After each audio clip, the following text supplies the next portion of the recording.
Mateus capítulo 2, do verso 1 ao verso 12. Eu quero convidar a igreja para se colocar de pé, para lermos esse texto de maneira alternada. Diz assim a palavra do nosso Deus: Tendo Jesus nascido em Belém da Judéia, em dias do rei Herodes, eis que vieram os magos do Oriente a Jerusalém. Onde está o recém-nascido rei dos judeus? Porque vimos a sua estrela no Oriente e viemos para adorar. Tendo ouvido isso, alarmou-se o rei Herodes, e com ele toda a Jerusalém.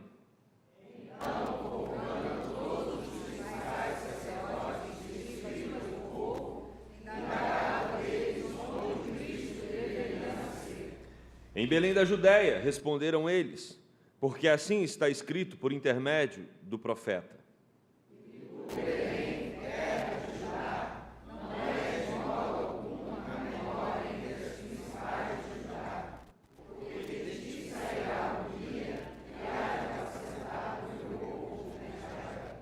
Com isto, Herodes, tendo chamado secretamente os magos, inquiriu deles com precisão quanto ao tempo em que a estrela aparecera.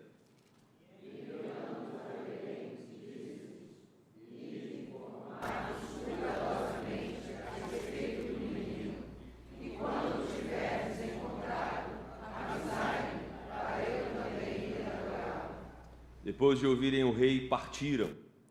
E eis que a estrela que viram no Oriente os precedia, até que, chegando, parou sobre onde estava o menino. E vendo eles a estrela, alegraram-se com grande e imenso júbilo. Entrando na casa, viram o menino com Maria, sua mãe. Prostrando-se, o adoraram e, abrindo seus tesouros, entregaram-lhe suas ofertas, ouro, incenso e mirra juntos, sendo por divina advertência prevenidos em sonho, para não voltarem à presença de Herodes, regressaram por outro caminho à sua terra. Oremos mais uma vez. Deus, fala ao nosso coração por meio da Tua palavra. Ilumina-nos para que possamos sair daqui alimentados pelo Teu Espírito. Essa é a nossa oração no nome de Jesus. Amém. A igreja pode se assentar. Existem duas realidades, aquela que a gente vê e aquela que a gente não vê. E a gente pode definir a realidade que não vemos como bastidor. Muitas coisas acontecem nos bastidores e nós não temos acesso. Quando eu fui procurar a definição de bastidor, uma que eu encontrei que achei que era interessante para o momento, diz que bastidores é o lado encoberto, oculto, que age no interior de certas organizações e que, como no teatro, não se acha ao alcance do público. Os bastidores da política, dos negócios, da cozinha, né? Quando eles vão preparar a refeição num restaurante, do cinema, ou seja, todos esses bastidores, é tudo o que acontece e você não consegue perceber. Quando você chega num restaurante, pede um prato, você não tem as informações da cozinha, você não sabe como as coisas estão na cozinha. Um bastidor que eu gosto muito é o bastidor do casamento, quando a pessoa vai casar, cerimônia de casamento. As pessoas que estão se preparando para esse momento sabem que existe uma dinâmica muito intensa, né? Nós lembramos das nossas dinâmicas. Quando uma noiva vai se organizar para o casamento, que maluquice! A lista dos convidados já é um estresse, não é? Porque tem que ser muito bem dosada. Quem convidar, quem não convidar, quem você não queria convidar, mas tem que convidar porque vai ficar chateado. Isso tudo é bastidor. Eu me lembro quando, no nosso casamento, em 2000, eu e Isabela, quando nós saímos da igreja, né, e chegamos em casa, a frase da minha esposa foi: mas tão rápido. Muito bastidor para uma cerimônia tão rápida. E essa é a realidade. Quando nós olhamos para a nossa vida, a gente percebe que muitas coisas que acontecem com a gente não informa aos outros. A gente simplesmente leva o que temos de melhor. Muitos conteúdos ficam nos bastidores. E aqui, o que me chama a atenção nesse texto de Mateus é que ele mostra os bastidores do Natal. Se você se atentar para esse evangelho, você vai perceber que ele não narra o nascimento de Jesus. Ele se interessou em narrar o bastidor. É sobre isso que eu quero falar com vocês nessa manhã, os bastidores do Natal. E uma exegese muito bem trabalhada por um dos professores do Andrew Jumper, o nome dele é João Cesário Leonel Ferreira, ele vai falar que nós precisamos entender o chão concreto em que as tensões foram vivenciadas. Quando nós estudamos a Bíblia, a gente tem que tentar, e se esforçar para entender como que os processos se deram naquele contexto. É muito perigoso, é muito complicado se a gente tentar avaliar situações fora do contexto. E quando nós observamos aquele contexto, nós percebemos, através desse texto, detalhes muito interessantes no nascimento do nosso Senhor Jesus Cristo. Esse é um texto que, se nós nos atentarmos a ele, nós percebemos que o que está no cerne, no centro, é a questão da adoração a Jesus. Nós temos aqui os magos vindo do Oriente para adorar a Jesus, nós temos aqui o próprio Herodes falando também que queria adorar a Jesus. Então o centro do assunto é a adoração ao Messias que havia nascido. E ao olharmos o versículo de número 1, nós percebemos já no início da narrativa que Jesus havia nascido em Belém da Judéia em dias do rei Herodes. Eis que vieram uns magos do Oriente a Jerusalém. Esse primeiro versículo aqui, ele introduz para nós o assunto, e ele mostra os personagens. Nós temos 3 personagens aqui, Jesus, o personagem principal, e nós temos também Herodes e os magos. O versículo 1 também nos apresenta não só os personagens, mas também o cenário, aonde tudo se dá. Nós temos magos que saem do Oriente, e eles se deslocam para Jerusalém, guiados por uma estrela, para adorarem a Jesus. O texto fala que Jesus havia nascido em Belém da Judéia. Surge uma pergunta, para que Judéia aqui? Porque haviam 2 Beléns. Você tinha Belém da Judéia e você tinha também Belém da Galiléia. Mas certamente Mateus não colocou Belém da Judéia por causa dessa informação, para não confundir as Beléns. Provavelmente, Mateus coloca essa informação porque Belém da Judéia é a cidade do rei Davi. Então, o interesse dele é ressaltar que aquele que está nascendo vem da cidade do rei Davi, aquele que é o Cristo, o rei prometido, o rei que vem para reinar sobre Israel e também sobre toda a terra. O texto também, ainda no versículo 1, nos informa que isso aconteceu em dias do rei Herodes. Então, havia um rei naquela época. O nascimento de Jesus, você pode contestar se Jesus ressuscitou ou não, se os milagres de Jesus foram conforme a Bíblia narra, Para mim, tranquilo, foi sim, E se você estudar profundamente, vai perceber claramente que tudo aconteceu conforme o texto bíblico narra. Mas tentar negar que Jesus existiu, você vai ter que negar uma série de fatores que estão em volta do nascimento de Jesus, e um deles é que havia um rei chamado Herodes. Esse rei, ele nasceu em 73 a.C. e ele começa a reinar em 40 a.C. Tem um dado muito interessante, importante aqui na figura de Herodes. Herodes era um edomita. O pai dele era edomita. E quando eu estava estudando esse texto durante a semana, me chamou muita atenção porque no domingo passado nós tratamos sobre o livro de Obadias, que é uma profecia de Deus em relação à nação de Edom. Nação de Edom que subjugava o povo de Judá. E agora nós temos no nascimento de Jesus um rei chamado Herodes, que é um edomita por parte de pai. Então você já percebe uma questão hostil aqui no texto. Certamente o povo de Israel não queria ter um rei que fosse descendente dos edomitas, ou que fosse da linhagem de Esaú, até porque Judá e Israel, os 2 países que formam o grande Israel, eles são descendentes de Jacó. Então, os descendentes de Jacó estão tendo um rei que é descendente de Esaú. Só essa questão já gera um atrito e já mostra para nós um bastidor aqui tenso e intenso. Ele foi nomeado por Roma em 40 para se tornar o rei de Judá. E, olha só, já temos um problema, ele é um descendente de Edom, um descendente de Esaú. Ele, Herodes, era um indivíduo extremamente vinculado a Roma, é claro, porque foi o próprio imperador que designou ele para se tornar rei de Judá.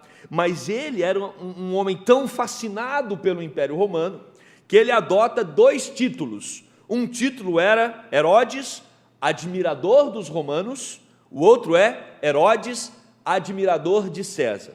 Então o povo de Israel tinha um rei que era descendente de Esaú, tinha um rei que amava o Império Romano e que estava fixado na figura do imperador.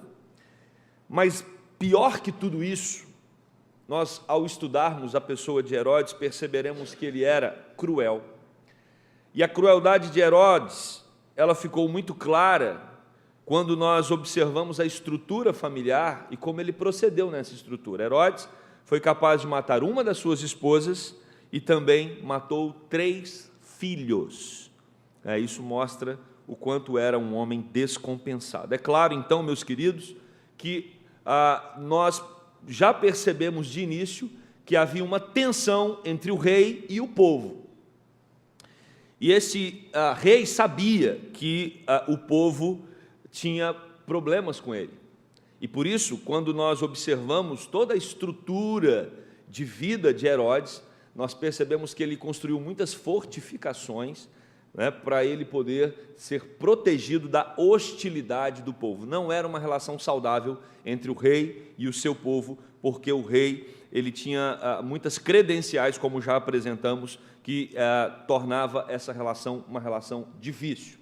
Nós sabemos que já havia uma grande expectativa do povo de Israel em ter um Messias, em ter um rei. Esse povo almejava, ansiava pela figura de um rei para governar sobre eles, mas um rei que fosse da descendência prometida, da descendência de Davi. Por isso o texto vai nos informar ainda no verso 1, essa expressão eis que, no texto, indica uma surpresa, surpreendentemente do Oriente para Jerusalém. Existe um movimento aqui que ninguém espera, um movimento que inicia no Oriente em direção à capital de Judá, em direção a Jerusalém. Esse movimento é feito por magos. E aí nós temos uma grande pergunta: quem são esses magos? Nós não sabemos com precisão quem eram os magos, mas nós podemos, mediante algumas pesquisas, perceber que provavelmente eles eram homens que estudavam os astros, eles eram astrólogos. Do Oriente, nós não temos como identificar qual a região precisa, provavelmente eles eram da Pérsia, mas para o judeu, o Oriente era tudo aquilo que passava do Rio Jordão. O que estava além do Rio Jordão era Oriente. Augustinovich sugere a Pérsia como sendo a origem desses magos, mesmo os presentes, ouro, incenso e mirra, tendo característica de presentes da Arábia. Então, é muito provável, e é nessa direção que muitos comentaristas caminham, que eram magos da Pérsia e que eles estão levando presentes da Arábia para o Messias. Esses magos, eles tinham não só uma função religiosa, quando eles vão até Jesus, eles estão não apenas envolvidos religiosamente pelo nascimento do Filho de Deus, mas também por questões políticas. Eles eram assistentes da monarquia persa. Os pardos pertenciam ao Império Persa, que era uma grande ameaça para Roma. Olha só o bastidor político da visita dos magos a Jesus. Você tem uns magos que vêm do Oriente. O Oriente não queria ser dominado pelo Ocidente, havia uma tensão. E essa tensão, ela também envolve Herodes, porque Herodes ele é designado para ser rei em 40. E em 40, os persas invadem também Judá, e aí Herodes tem que ir para Roma, ele fica ali por 3 anos em Roma, os persas dominam Judá por esses 3 anos, e aí Herodes traz reforço militar para poder expulsar os persas. Então havia uma tensão entre o Império do Oriente, com os persas, e também deles em relação ao Império Romano. Quando os magos eles vão visitar Jesus, eles vão não simplesmente porque eles são convencidos por alguma força sobrenatural a ir. Existe um movimento político por trás. E qual é o movimento? Se nasceu o rei de Judá, se nasceu o rei de Israel, agora nós teremos um rei que não será imposto pelo Ocidente, será um rei do Oriente. Então nós queremos ir até lá para prestar adoração a esse rei, e nós temos então a estrela os guiando em todo esse processo. Os magos, eles eram anti-romanos e anti-herodianos. Havia uma rivalidade política entre eles, por serem do Oriente, e os romanos, que dominavam o grande império do Ocidente. O versículo 2 nos informa qual era a intenção dos magos. Eles procuravam Jesus para adorá-lo. E perguntavam: onde está o recém-nascido, o rei dos judeus? Porque vimos a sua estrela no Oriente e viemos para adorá-lo. Vimos a estrela. Deus usa elementos da cultura antiga, astrologia, e fornece dados para concluir que o rei do universo nasceria em Belém, nasceria na Palestina. Nós vemos lá em Números 24:17, vê-lo-ei, mas não agora, contemplá-lo-ei, mas não de perto. Uma estrela procederá de Jacó, de Israel subirá um cetro, que ferirá as têmporas de Moabe e destruirá todos os filhos de Sete. Essa é a profecia, uma delas se tratando a respeito da estrela que os magos viram no Oriente, e estrela essa que os guiou até chegar a Jerusalém e depois até Belém. Eles foram para adorá-lo. Quando nós observamos o verbo adorar aqui, a gente percebe no grego que é um verbo de intenção. Havia uma intenção profunda de adorar o rei dos judeus que havia nascido. Era uma intenção verdadeira. Eles não estão carregados por todas essas questões políticas. Não são as questões políticas que os motivam a fazer essa viagem. Eles estabelecem com clareza qual o propósito de saírem do Oriente até Belém. O propósito era adorar aquele que havia nascido, e essa intenção é verdadeira. O versículo 3 vai dizer, meus irmãos, que enquanto os magos do Oriente, isso nos chama muita atenção. Você tem magos do Oriente, provavelmente da Pérsia, com seus corações queimando de desejo para adorar ao rei dos judeus. No versículo 3 nós percebemos Herodes com outro sentimento. O texto vai nos informar que Herodes perturbou-se. Herodes perturbou-se por uma razão muito simples. Herodes sabia que Jesus era uma grande ameaça para o seu reinado. Nenhum rei, nenhum imperador se sente ameaçado por uma pessoa insignificante. Herodes sabia o que estava acontecendo. E qual é a causa da sua perturbação? A causa é porque os magos indagaram: onde está o Messias? Pois viemos adorá-lo. E por que Herodes ficou perturbado? Porque ele não pertencia à linhagem real, ele não era descendente de Davi. Por isso ele sabia que o governo dele era um governo frágil, que poderia ser desmontado a qualquer momento. E aí o texto também nos informa que Herodes e toda Jerusalém ficou perplexa e preocupada. A expressão toda Jerusalém aqui não se refere a toda a população, até porque a população estava muito incomodada com o reinado de Herodes. A população não comungava com Herodes quanto à vinda do Messias, pelo contrário, havia em Israel um profundo desejo de que o Messias viesse. Então toda Jerusalém aqui, meus irmãos, os comentaristas nos ajudam a entender, significa todos aqueles que estavam em volta de Herodes, e aqueles que de alguma forma se nutriam do governo de Herodes, porque nós sabemos que quando uma pessoa está no poder, não são poucos que o cercam, não é verdade? Não tem, até nas instituições menores, das menores para as maiores, quando alguém assume um poder, você percebe claramente que alguns amigos aparecem imediatamente. E é isso que está acontecendo. Quem está perturbado aqui é quem de alguma forma usufruía do reinado de Herodes. E é isso que o texto quer ressaltar. No versículo 4 ao versículo 6, a gente começa então a perceber quem são as pessoas que de alguma forma usufruíam do governo de Herodes e estavam do lado dele. Mas o que nos chama a atenção do verso 4 ao verso 6 é que Herodes, quando ele é indagado pelos magos, ele vai consultar quem entende, quem sabe, quem poderia dizer com clareza para ele a respeito do nascimento de Jesus. Quem que Herodes consulta?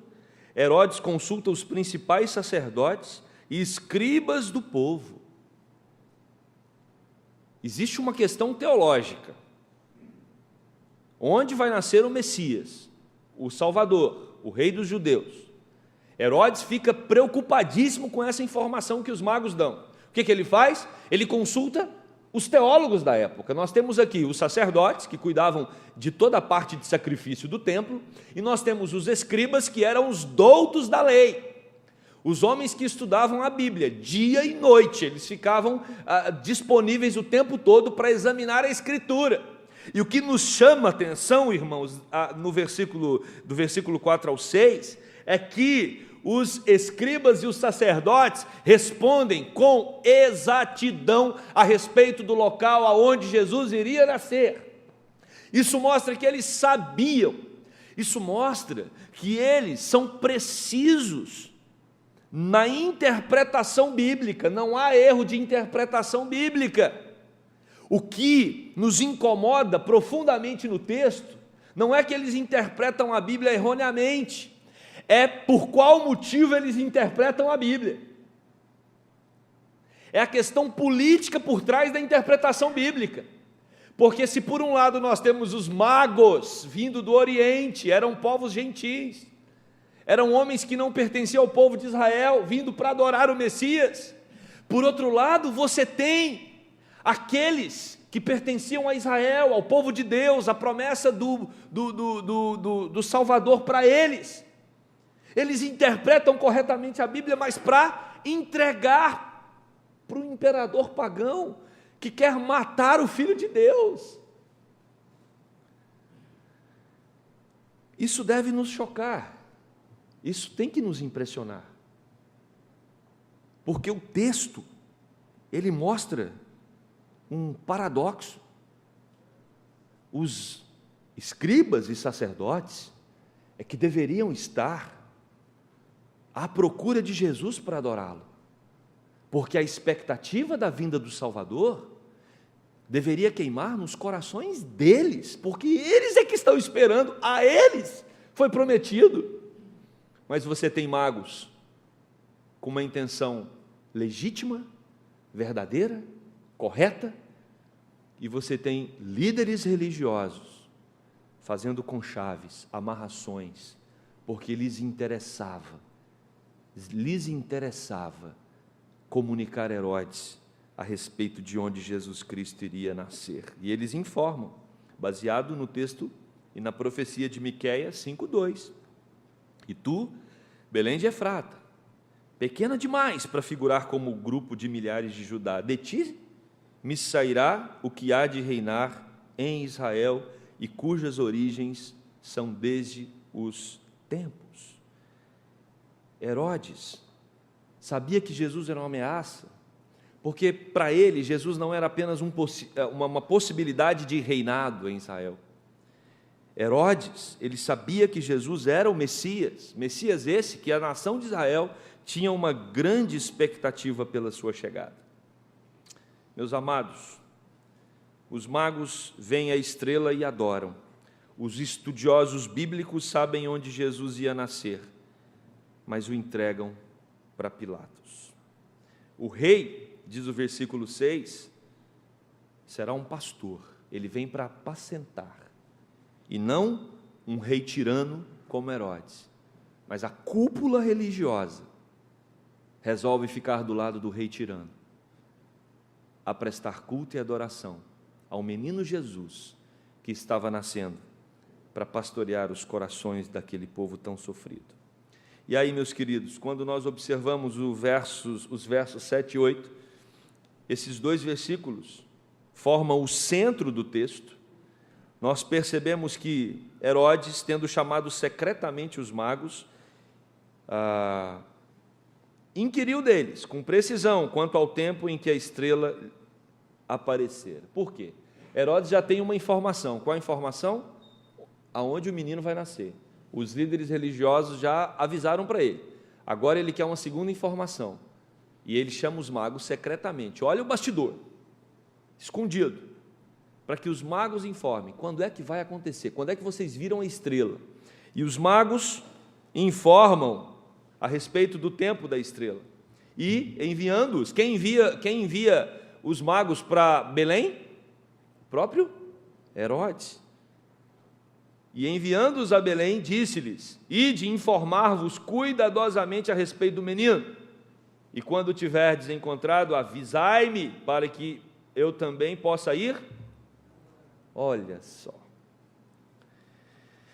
Mais uma vez, nós percebemos aqui a preocupação de Herodes, e nós temos acesso ao conteúdo de um rei que está ansioso para exterminar a vida dessa criança, mas com um discurso de adorador. Herodes assume aqui uma posição de adorador. E é curioso, porque ele diz: nos informe aonde essa criança está, para que ele usa a palavra egu no grego, eu. Isso mostra claramente que há em Herodes um humilde desejo de adorar uma criança recém-nascida. O texto aqui, esse versículo, e é por isso que ele forma o âmago de toda essa perícope, quando Herodes diz que eu quero ir adorá-lo, o egu aqui, o ego, o eu, é uma palavra que se diz, que trata a respeito de toda a figura dele como rei de Judá, a figura dele como um homem que quer se prostrar a um menino, de maneira humilde. Qual a possibilidade, irmãos, dele estar falando a verdade? Um homem que matou uma esposa porque suspeitou que ela havia o traído com seus inimigos, um homem que matou 3 filhos, um homem que claramente Israel e Judá temiam pela figura dele. Ele quer ir adorar a criança, e por isso ele envia os magos. Os magos então seguem a estrela que não aparece para Jerusalém, provavelmente pela infidelidade do povo. E esse verso então mostra com clareza, de um lado, Herodes e os líderes religiosos, do outro, os magos. Informações corretas, ambos tinham a mesma informação. Jesus, o Messias, estava em Belém. Ambos sabiam que Jesus havia acabado de nascer, a mesma informação. Ambos se dispõem a fazer a mesma coisa, adorar. Mas ambos estão com intenções diferentes. E é isso que Deus quer observar em nós, quais as nossas intenções. Quais os bastidores da nossa alma. Quando Deus olha para o que você faz externamente, para aquilo que você tem dentro do seu coração, os conteúdos da sua alma, será que nós estamos sendo coerentes como os magos ou incoerentes como Herodes e os líderes religiosos? O versículo 10, meus queridos, vai nos informar que os magos são guiados pela estrela. E esse versículo, ele é um versículo encantador, porque ele vai dizer que: e vendo eles a estrela, alegraram-se com grande e intenso júbilo. Existe um pleonasmo aqui. Eles estão explodindo de alegria, porque eles estão percebendo claramente que existe toda uma configuração que os conduz até o rei dos judeus, e essa configuração envolve tanto a dedução teológica dos líderes religiosos de Judá, que os magos usam para irem na direção correta, que é Belém, como também agora eles percebem que existe uma estrela para os guiar até o local, e eles então ficam maravilhados com tudo aquilo. E eles saem alegremente em direção a Belém. Se por um lado nós temos Herodes com temor e assombrado com a possibilidade de perder o seu reinado, por outro lado você tem magos explodindo de alegria. E o versículo de número 11, meus queridos, mostra o grande encontro daqueles 3 homens, ou mais de 3, nós não sabemos quantos eram, os presentes eram 3, que saem do Oriente, vão para Judá, chegam em Jerusalém, vão até Belém, e agora eles entram na casa. E quando eles entram na casa, eles veem a criança e a sua mãe, eles veem a criança e Maria. Meus queridos, esse é um momento muito especial para aqueles homens, porque quando eles olham, e é interessante porque eles só veem a criança e a mãe. Certamente tinha mais gente em casa, talvez José estivesse ali por perto, mas eles estão focados na missão. A missão era encontrar com o Rei dos Judeus, e a missão era prostrar e adorar a esse Rei. Nós não podemos nos dispersar com aquilo que está em volta de Jesus. Nós não podemos nos dispersar com elementos que estão ligados a Jesus, mais do que com a figura de Jesus. Jesus é o nosso alvo central. Ele é o objetivo do nosso culto. Ele é a razão da nossa adoração. Por isso o texto vai dizer que eles se prostram, eles adoram a Jesus, e isso é tanto no sentido religioso como no sentido político. Eles olham para Jesus e eles identificam Jesus como sendo aquele que veio para os salvar do império e do domínio romano. E eles entregam 3 presentes para Jesus. Alguns vão nos dizer que esses presentes eram apenas presentes caros, especiais, mas outros vão dizer que cada um dos presentes tinha um significado. O ouro significava submissão ao rei, o incenso, o reconhecimento de que esse rei é divino, e a mirra, a preparação para a morte. Esses homens então se prostram, adoram a Cristo e presenteiam Cristo. Seja bem-vindo, ó Rei, ao nosso meio. Venha e reine divinamente sobre as nossas vidas. Essa foi a atitude dos magos. E aí nós terminamos com o versículo de número 12. Para que os magos não fossem tentados a voltar até Herodes e informar a respeito de onde estava o menino, Deus revela em sonho para eles que eles deveriam voltar para casa por um outro caminho.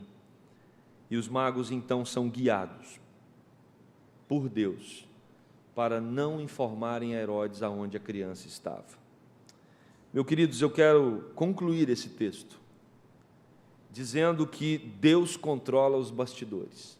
A primeira coisa que eu acho que nós tiramos de lição desse texto é que Deus controla os bastidores. Tem muita coisa acontecendo na cozinha, tem muita coisa acontecendo nas salas interiores, tem muitas reuniões acontecendo longe dos nossos olhos, do governo, na política, na economia, que nós não temos noção, nós não conseguimos acessar todas essas informações.